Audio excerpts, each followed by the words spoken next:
রাতটা অর্পণের জন্য খুব অদ্ভুত ছিল।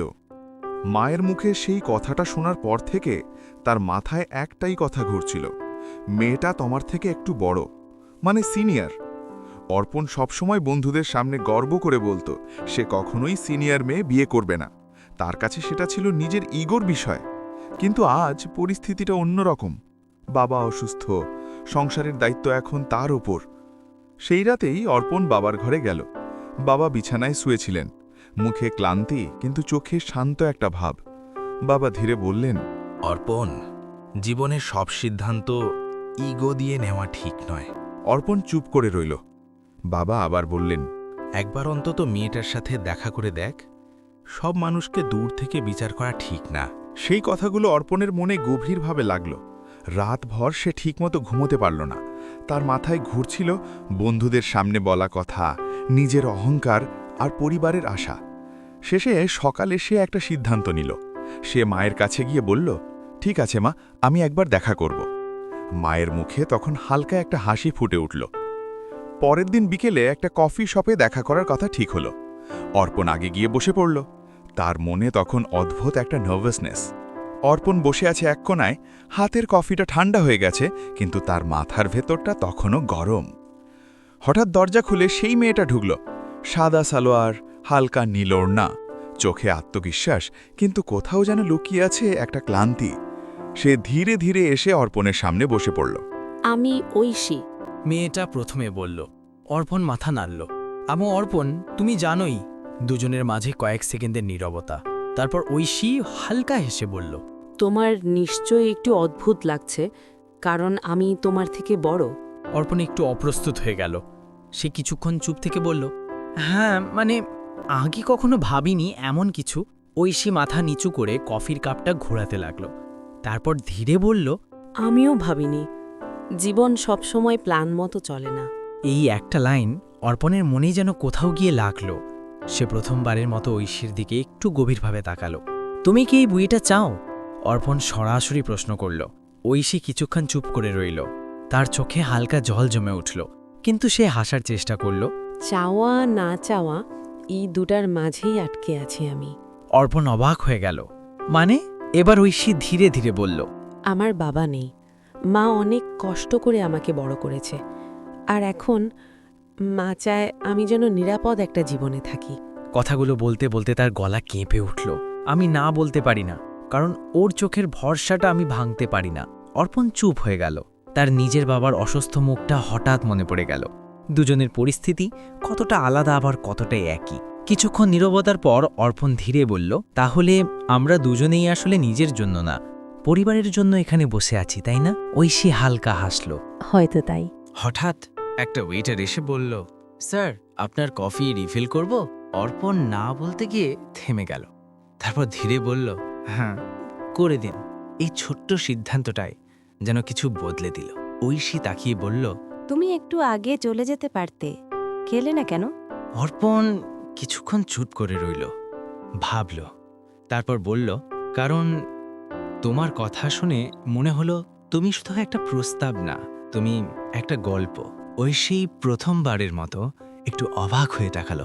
তার চোখে এবার অন্যরকম একটা অনুভূতি, সম্মান আর একটু বিশ্বাস। কফির ধোঁয়া উঠছে, দুজনের মাঝে দূরত্বটা ধীরে ধীরে কমছে। কিন্তু ঠিক তখনই ঐশীর ফোনে একটা কল আসে। সে স্ক্রিনের দিকে তাকিয়ে হঠাৎ চুপ হয়ে যায়। অর্পণ জিজ্ঞাসা করে, কি হয়েছে? ঐশী ধীরে বলে, এটা আমার এক্স। অর্পণ অবাক হয়ে, এক্স? ঐশীর চোখে আবার সেই চাপা ব্যথা ফিরে আসে। হ্যাঁ, যার জন্য আমার জীবনটা একবার পুরো ভেঙে গিয়েছিল। কফি শপের ভেতরের সব শব্দ হঠাৎ যেন থেমে যায়। অর্পণের মনে একটা প্রশ্ন ঘুরতে থাকে, এখন কি হবে? কফি শপের ভেতরে হালকা শব্দ, কিন্তু অর্পণের কানে যেন কিছুই পৌঁছাচ্ছে না। তার চোখ শুধু ঐশীর দিকে। তুমি ধরবে না? অর্পণ ধীরে জিজ্ঞেস করল। ঐশী কিছুক্ষণ ফোনটার দিকে তাকিয়ে থাকল, তারপর কলটা কেটে দিল। না, এখন না। অর্পণ বুঝতে পারল এই না এর ভেতরে অনেক না বলা কথা লুকিয়েছে। সে একটু ঝুঁকে বলল, বলতে পারো কি হয়েছে? ঐশী গভীর একটা নিঃশ্বাস নিল, তারপর ধীরে ধীরে বলতে শুরু করল। ওর নাম রোহিত। আমরা 3 বছর একসাথে ছিলাম। অর্পণ চুপচাপ শুনছে। আমি ভেবেছিলাম ওই আমার সবকিছু, ঐশীর গলাটা কেঁপে উঠল। কিন্তু একদিন হঠাৎ জানতে পারলাম ও আমার সাথেই না, আরও 2টো মেয়ের সাথে একসাথে সম্পর্কে ছিল। অর্পণের ভেতরটা যেন কেঁপে উঠল। আর ও বলেছিল, তুমি একটু বেশি ইমোশনাল, আমি একটু ফ্রিডম চাই। একটা তিক্ত হাসি দিল ঐশী। সেদিন বুঝেছিলাম ভালোবাসা না, আমি শুধু একটা অপশন ছিলাম। কফির কাপটা তার হাতে কাঁপছিল। অর্পণ ধীরে বলল, তারপর? ঐশী চোখের জল লুকাতে চেষ্টা করল। তারপর আমি নিজেকে গুটিয়ে নিই, মানুষকে বিশ্বাস করা বন্ধ করে দিই। আর ঠিক তখনই মা এই প্রস্তাবটা নিয়ে আসে। কিছুক্ষণ নীরবতা। অর্পণ এবার একটু শক্ত গলায় বলল, তাহলে তুমি এখনো ওকে ভুলতে পারোনি? এই প্রশ্নটা শুনে ঐশী থমকে গেল। সে কিছুক্ষণ চুপ করে থেকে বলল, ভুলে গেছি, কিন্তু ওর দেওয়া কষ্টটা এখনো রয়ে গেছে। এই একটা লাইন অর্পণের মনে গভীরভাবে গিয়ে লাগল। কারণ সে নিজেও এখন একটা ভেতরের লড়াইয়ের মধ্যে। একদিকে নিজের ইগো, অন্যদিকে এই মেয়েটার সত্যি অনুভূতি। হঠাৎ অর্পণ বলল, আমি একটা কথা বলবো? সত্যি করে? ঐশী তাকালো। হ্যাঁ, বলো। অর্পণ ধীরে বলল, আমি আগে ভাবতাম সিনিয়র মেয়ে মানেই ইগোর ব্যাপার, কিন্তু আজ তোমার কথা শুনে মনে হচ্ছে তুমি আমার থেকে অনেক বেশি ম্যাচিওর। ঐশীর চোখে হালকা অবাক ভাব। তুমি কি এই বিয়েটা করতে রাজি? সে জিজ্ঞেস করল। অর্পণ সরাসরি উত্তর দিল না। সে কিছুক্ষণ চুপ করে থেকে বলল, আমি এখনই উত্তর দিতে পারবো না, কারণ আমি চাই না এই সম্পর্কটা কোনো কম্প্রোমাইজ হয়ে যাক। ঐশী মাথা নাড়ল। আমি বুঝতে পারছি।